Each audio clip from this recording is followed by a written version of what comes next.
Hello student, welcome to college study Delhi University. आज की video में हम देखने वाले हैं पूरा का पूरा course structure of the semester fifth. BCom honours का जो फिफ्थ सेमेस्टर का कोर्स स्ट्रक्चर है वो हम समझने वाले हैं। कौन कौन से सब्जेक्ट होंगे इसके अंदर, क्या उनका सिलेबस रहने वाला है, किस तरीके से आपको तैयारी करनी है इस सेमेस्टर में, वो भी हम बहुत डिटेल में देखेंगे। तो चलिए शुरू करते हैं। सबसे पहला सब्जेक्ट जो आपका होने वाला है that is income tax law and the practice. और ये ही सब्जेक्ट आपके लिए सबसे ज़्यादा इंपॉर्टेंट होने वाला है। क्यों मैम? क्योंकि इनकम टैक्स एक ऐसा सब्जेक्ट है जिसके अंदर आपको बहुत ज़्यादा मेहनत करनी पड़ेगी, बहुत ज़्यादा न्यूमेरिकल आपको सॉल्व करने पड़ेंगे और बहुत सारी जो प्रोविजंस हैं वो आपको याद रखनी पड़ेगी। ये सब्जेक्ट आपको स्टार्टिंग से ही पढ़ना है, एंड वक्त के लिए मत छोड़ना कि हम तो मैम एंड में पढ़ लेंगे, हम तो धुरंधर है, एक दिन पहले कर लेंगे। कुछ नहीं होगा, फिर तुम्हारी बैक आ जाएगी और परेशान रहोगे।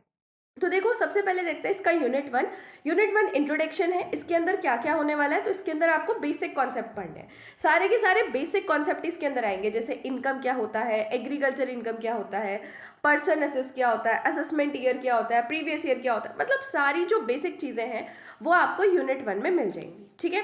इसके अलावा यहाँ पे आप पढ़ेंगे कि रेजिडेंशियल स्टेटस आप कैसे डिटरमाइन करते हैं, और lesson learning from the quarterly taxation policy.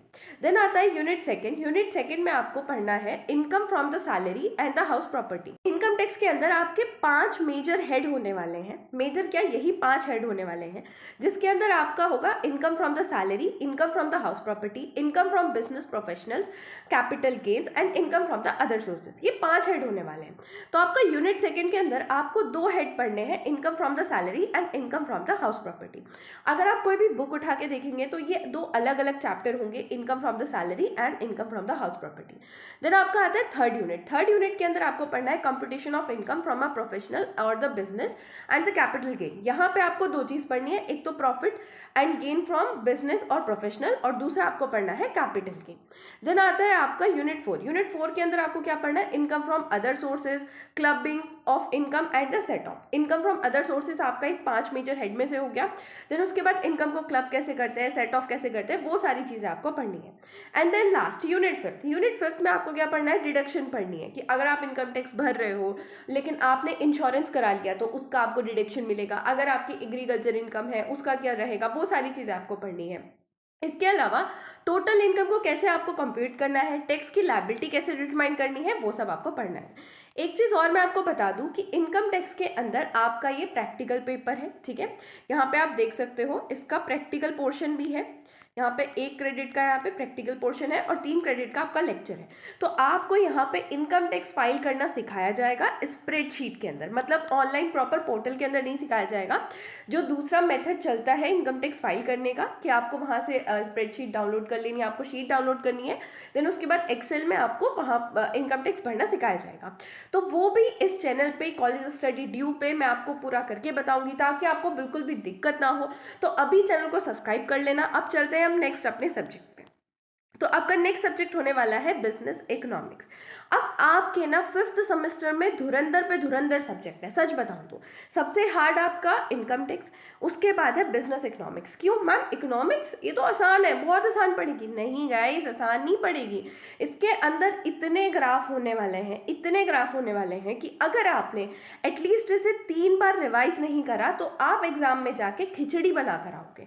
पता चल रहा है एक ग्राफ को दूसरे ग्राफ में आप मर्ज करके आ रहे हो। मैं सच बता रही हूँ, इस सब्जेक्ट में आपका प्रैक्टिकल तो नहीं है बट आपका लेक्चर और ट्यूटोरियल होने वाला है। इसका सिलेबस एक बार देख लेते हैं। तो सबसे पहले है इंट्रोडक्शन टू बिजनेस इकोनॉमिक्स। यहाँ पे आपको पढ़ना है nature and scope of business economics, demand supply क्या होती है, ये सब आपने थोड़ा 12th में पढ़ा होगा, 11th में पढ़ा होगा। ठीक है, लेकिन अब आपको ये थोड़ा हाई लेवल पे पढ़ना है। यहाँ पे आपको elasticity of demand, income, price और कॉस्ट इलास्टिसिटी पढ़नी है। देन मेजरमेंट ऑफ इलास्टिसिटी पढ़नी है। देन इलास्टिसिटी ऑफ सप्लाई आपको यहाँ पे पढ़नी है। देन आपका जो सेकेंड यूनिट होने वाला है दैट इज कंज्यूमर बिहेवियर। यहाँ पे आपको कार्डिनल और ऑर्डिनल यूटिलिटी के बीच का डिफरेंस पढ़ना है, इंडिफरेंस कर्व, उसका feature, budget line, consumer equilibrium पढ़ना है। यहाँ तक तो आपको लग रहा होगा अरे मैम आप क्यों बोल रही हो ये हार्ड है, सारा कुछ तो हमारा 11th-12th में पढ़ा हुआ है, बहुत आसान है। आ जाओ गाइस, आगे को देखो जरा। देन आपको पढ़ना है ICC, Angel curve, PCC, derivation of demand curve, income and substitution effect of price change, application effect of interest rate on a household saving, lump sum subsidy versus excise subsidy. अब पता चला क्यों बोल रही है मैम कि starting से इसको भी पढ़ लेना.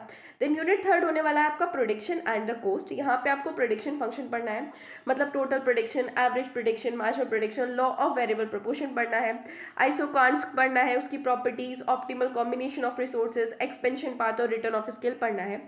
देन कोस्ट में आपको डिफरेंट टाइप की कोस्ट पढ़नी है, डेरिवेशन पढ़ना है, शॉर्ट लॉन्ग और लॉन्ग रन कोस्ट कर्व का. देन उसके बाद economy and diseconomy of the scale पढ़ना है. यहाँ पे आपके बहुत सारे ग्राफ होने वाले हैं और वो ग्राफ ऐसे होने वाले हैं कि आपको बहुत ज़्यादा कंफ्यूज करेंगे. तो आपको बहुत आराम से, बहुत ही धैर्य के साथ स्टार्टिंग से ही इस सब्जेक्ट को भी पढ़ना है. देन आपकी यूनिट फोर्थ होगी मार्केट स्ट्रक्चर. यहाँ पे आपको परफेक्ट कॉम्पिटिशन के बारे में पढ़ना है, मोनोपोली, मोनोपोलिस्टिक एंड ऑलिगोपोली के बारे में पढ़ना है. देन यूनिट फिफ्थ आपकी सबसे आसान होने वाली है, that is contemporary issue and application. लेकिन यहाँ पे भी आपके एक दो ग्राफ तो आएंगे. तो एज सच मैं आपको बताऊं तो आपकी जितनी भी यूनिट है, जितनी भी यूनिट्स है, उन सब में ग्राफ होने वाले हैं. किसी में 2 ग्राफ होंगे, किसी में 3 ग्राफ होंगे, किसी में 7 ग्राफ भी होंगे. तो ग्राफ बहुत ज़्यादा इसमें इंपॉर्टेंट होने वाले हैं. और जब मैं आपको पढ़ाऊंगी तो मैं आपको ये भी बताऊंगी कि आपको ये ग्राफ अपने साथ साथ बना के रखने हैं कॉपीज पे, और कम से कम 15 दिन तक उन ग्राफ का रिवीजन करना है, ताकि आपको ग्राफ एकदम पक्के हो जाए. क्योंकि अगर इस सब्जेक्ट में आपको ग्राफ पक्के हो गए ना, फिर तो आपने महारत हासिल कर ली. फिर तो आप सोच लो कि आपके 10 क्रेडिट पूरे हैं. ठीक है. देन आ जाता है आपका last subject, that is management accounting. Management accounting है तो इसमें भी आपके प्रैक्टिकल क्वेश्चन होने वाले हैं, आपको न्यूमेरिकल्स करने होंगे काफ़ी सारे. यहाँ पे भी प्रैक्टिकल होगा. तो इस बार आपके 2 सब्जेक्ट जो हैं उनमें प्रैक्टिकल पोर्शन है, बस एक जो बिजनेस इकोनॉमिक्स है उसका आपका प्रैक्टिकल नहीं होगा. ठीक है. अब देख लेते हैं यहाँ पे.